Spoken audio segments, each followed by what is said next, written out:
The folding kayak is a seaworthy vessel that can be disassembled and stuffed into a duffel bag. This boat-in-a-bag concept was developed in Germany a century ago.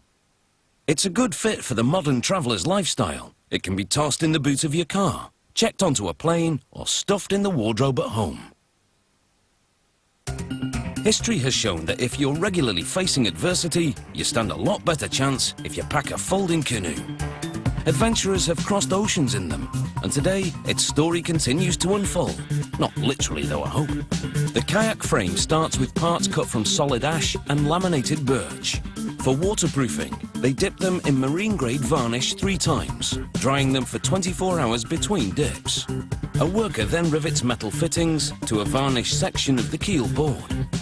It's these fittings that enable the folding kayak to move with the sea instead of against it. That's because they're made of an aluminium-copper alloy, a metal with a certain amount of give. He fastens more aluminium alloy fittings on the cross ribs. There will be a total of 7 cross ribs in this 2-seater folding kayak. The centre 3 will carry most of the load, so they're made of 9 layers of laminated birch. It's super strong, and unlike solid wood, it has few knots or imperfections. He applies a label with a production serial number to a boomerang-shaped piece of the frame. This is how the kayak's owner would actually assemble the boat on site. He locks 2 sections of the keel board together with the flexible fitting we saw installed earlier. He snaps the bow piece to the front and hooks rods into fittings installed on the bow. He fastens a couple of ribs to the keel board.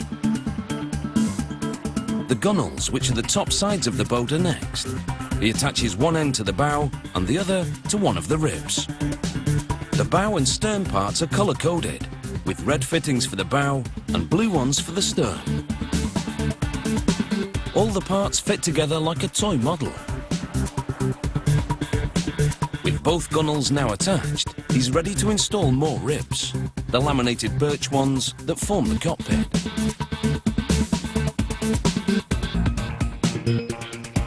He completes the assembly of rods. All these rods will give the kayak directional stability. He unfolds part of the kayak's deck assembly, known as the coaming, and arranges it to surround the cockpit. He attaches it to the gunnels using metal clamps and fittings.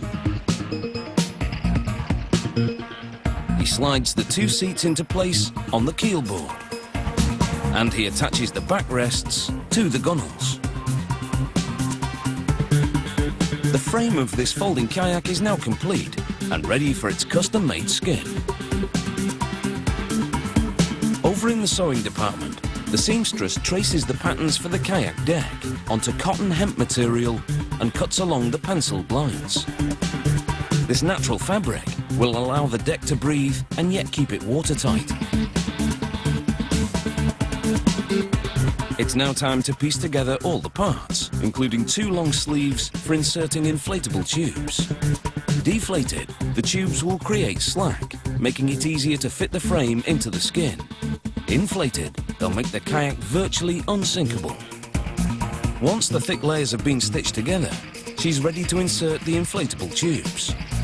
They were pumped full of air to be examined for holes, so she deflates them.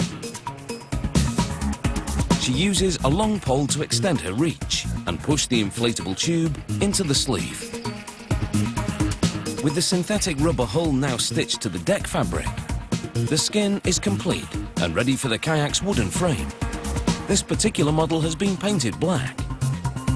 If the fit is even slightly off, the kayak won't perform properly. The skin fits like a glove.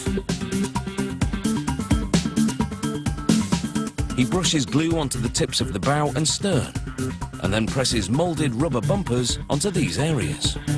The bumpers will protect the ends of the hull casing, which takes a lot of hard knocks. In total, it takes about 50 person-hours to make a folding kayak. It should take the owner about 15 minutes to disassemble or assemble one. For some, it will become part of the luggage on any trip. For others, well, maybe not.